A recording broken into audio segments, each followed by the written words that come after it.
Halloween is coming up soon, so my direwolf is gonna be cosplaying as an A10 Thunderbolt 2. Ladies and gentlemen, the Warthog.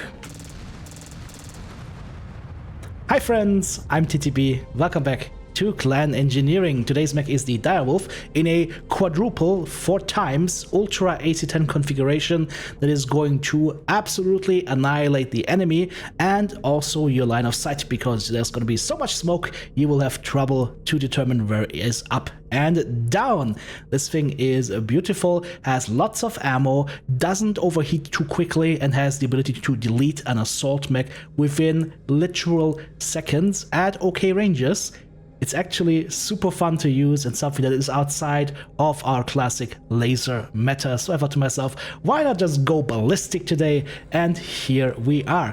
Let's jump over into the Mechbay. I'll show you how to put the build together, and then we'll jump into a little bit of action to see how the build performs. Let's go.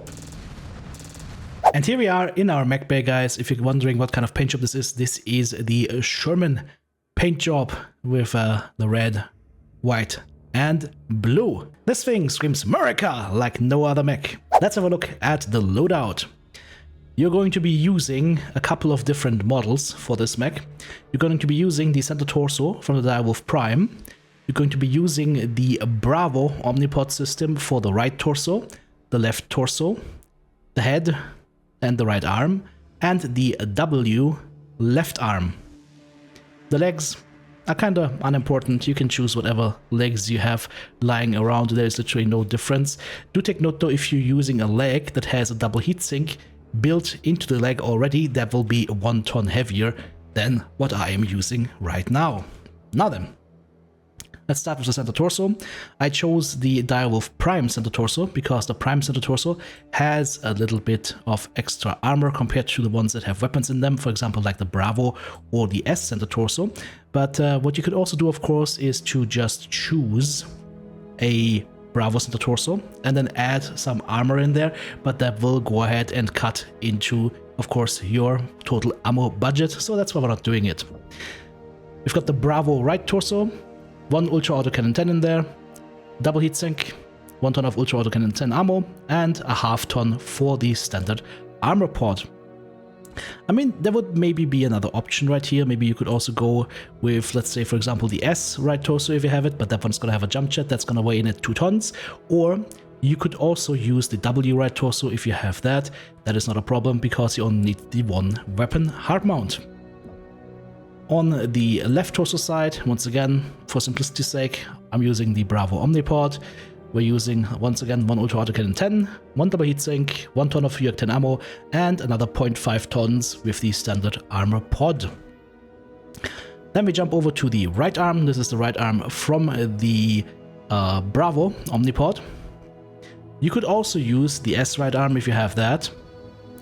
I would not use the Prime right arm because that has less armor. You see, 68 armor, this one 84 armor innate, which is of course really nice. That means we can not use an armor pod and still have super tankiness on our arm. Ultra Autocannon 10 in there, and then we have 2.5 tons of ammo in that arm. And then we go with the left arm. This one is from the direwolf W. 1 Ultra Autocannon 10 and 2 tons of Ultra Autocannon 10 ammo. Once again, you could also use different arms. You could use the Alpha left arm if you have that. No problem. The W. Or once again, the Prime, but once again, the Prime has less armor. And that is it. It is super simple to put together. No heat sinks in the legs or anything. No armor. No armor on the CT. As I said, it already has some innate armor, so that is not a problem. Also nothing here in the cockpit slot. What you could do, if you need it, you could also exchange these 2 double heatsinks right here for 2 more tons of ammo. I don't have the Ultra Autocannons fully skilled at this point, I believe. I'm not sure about that, but I don't think I have them fully skilled. So there is an option, I think I just said like 5% or so. So there is an option to, if you have them fully researched, of course, to just eliminate those 2 heatsinks and bring 2 more tons of ammo. But I mean, you get like 360 rounds. That is almost 100 taps. That should be more than enough because, well, you're doing about 50 damage per tap. And since these are Ultra Autocannons, you can double tap them, and that is going to add a lot of damage. Ultra Autocannons, for those of you guys who don't know that, or generally speaking, autocannons in the Mechwarrior universe come in a lot of flavors. You've got your LBX autocannons, which is basically shotguns, unless they're solid slug, in which case they're just shooting one slug. You've got your ultra autocannons, which are going to be shooting bursts of projectiles. And then you've got your Gauss rifles, of course, which is one projectile very, very fast. There's also the solid slug ultra autocannon that is going to be shooting just one projectile and also have that double tap potential like the normal ultra autocannon has. However, if you double tap, there is a chance the weapon will jam, and then the weapon has to spend a period of time unjamming before you can fire again. Which is good for this build, believe it or not, because if this build wasn't jamming, you'd be tapping the mouse button too often and your mech would melt into a puddle within 5 seconds. I kid you not, it's literally that fast. So, that is the build.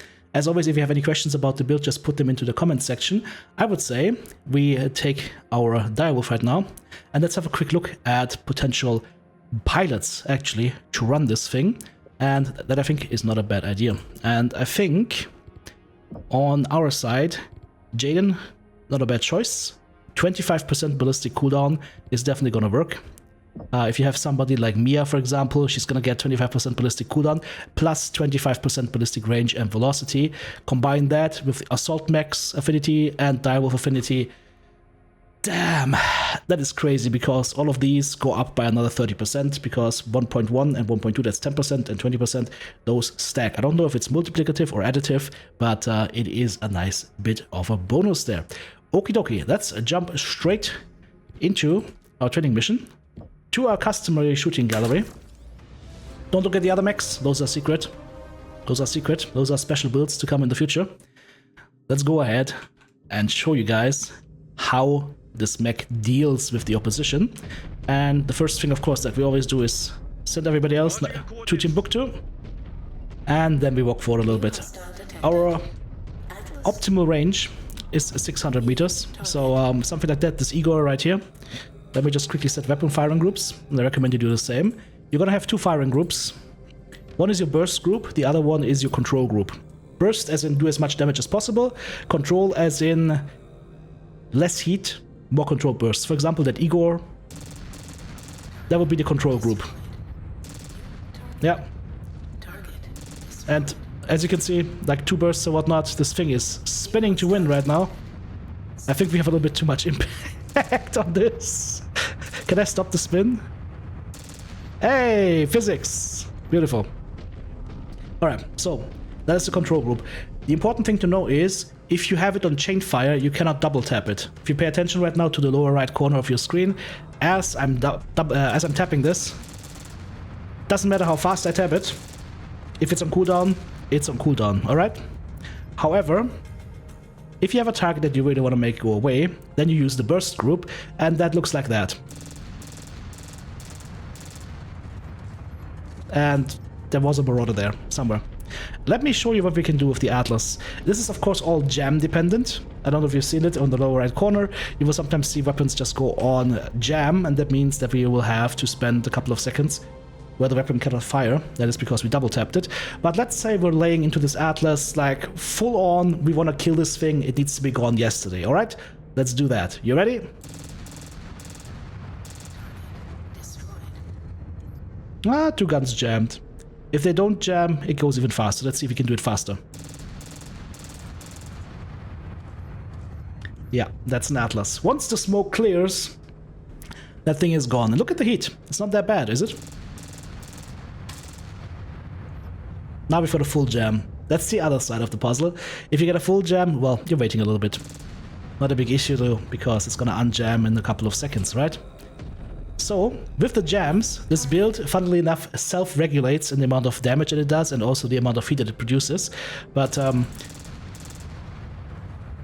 yeah, as you can see, within like 1 second or so, this thing is at red CT. It is crazy. Let's switch over to another target. Let's say, for example, you want to shoot at that Marauder. And you can be controlled, right? You can do a double tap, for example, look how much damage you've done, and then say, okay, let's do 2 more double taps, or 3, and it's gone. Okay, switch to the next target. The only downside, of course, is the projectile speed, but I'm using Jade right here, who's not the best for ballistics. He's got cooldown, yes, but Mia would have, of course, the extra projectile speed, and of course we also don't have full research right here. So this is actually something that you could make a lot better if you invest into research and use the right pilot. But yeah, that Centurion is not having a good day. It's almost like we Alpha Strike one we did with a laser build, right? But let's say we're in an actual fight right now. We want to deal with a couple of targets. Let's say this Locust is annoying us. It's a little bit harder to hit, but we can still hit it. Then maybe that Centurion over there is just jogging around, being a nuisance. He's been taunting us all match. So let's go ahead. Remove him from the playing field. He was a little bit stubborn, that's okay though. Atlas is turning away from us, big sin, because it allows us to double tap his back. And he's dead. And then the Centurion in the back, we are fully jammed, but it's okay. One more gun is still going like crazy. Do you understand now why I called this the Warthog? It just sounds so nice when this thing is going off. I think the UAC-10 is the best sounding ballistic gun in the whole game. Not the best mech for cockpit kills, but we can make it work if the target's standing still. Also, it's gonna make the enemy mechs bounce around a little bit, as you can see, which is kind of fun as well. So, are you sold yet on the ballistic fun? And like I said, I'm really hoping that they're giving the ballistic weapons a little bit more projectile speed and a little bit, I don't know, more accuracy. Like closer grouping would be nice. I feel the spread is a little bit too much right now. And like I said, you're gonna have a little bit of trouble, but hey, if you're having too much trouble aiming with this, my tip is to go third person. That will help you a lot. And another important tip, guys, and I'm giving this tip to you right now because it is very important. In the gameplay area, you scroll all the way down, it says camera shake intensity. If you don't have that on, you're not gonna have fun with this build. Like, have this on 0. If you have this on full intensity, I'm gonna show you real quick what happens when what happens if you have that on full intensity. Yeah, this is really fun aiming like that, right? I mean, here's the thing, it doesn't throw off your aim. Your aim still stays on target, but your cockpit is gonna wobble around like crazy. Like, if you're a fan of simulations, of course, maybe you can learn to work around it, but it can get a little bit crazy. So my recommendation is to have it off. But hey, if you like it like this, by all means, leave it on. But my recommendation for better accuracy is we pretend we've got a nice gimbal, something that humanity has had since the, early 1900s. Camera shake intensity is 0. And that way, you can enjoy this without everything wobbling around. Right? I do not recommend to use this with override engaged, because it is super simple to cook your mech and destroy yourself. Once you go over 100% heat, you will start to take internal damage and melt down your components. Not a good choice. Well, there you have it, guys. That is my Ultra AC-10 Warthog cosplay Direwolf. Did you enjoy this video? Leave it a thumbs up and let me know if it is a fun build for you. And also let me know which build I should do next. Whether it's Mechwarrior Online or Mechwarrior 5 Mercenaries or Mechwarrior 5 Clans, the Direwolf is definitely always one of my favorite mechs, and this time I was able to show you a nice Dakar build that I'm hoping you will find the same enjoyment in that I do. At this point, of course, I would like to say thank you so much to all my amazing supporters. Guys, I literally couldn't do this without you. And if you are not a supporter yet and would like to say thanks for the videos, then please have a look at the video description. You will find links to my Patreon, my merch store, all the hardware that I'm currently using that you can get on Amazon, or of course you can become a channel member or send a super thanks right here on YouTube. Thank you.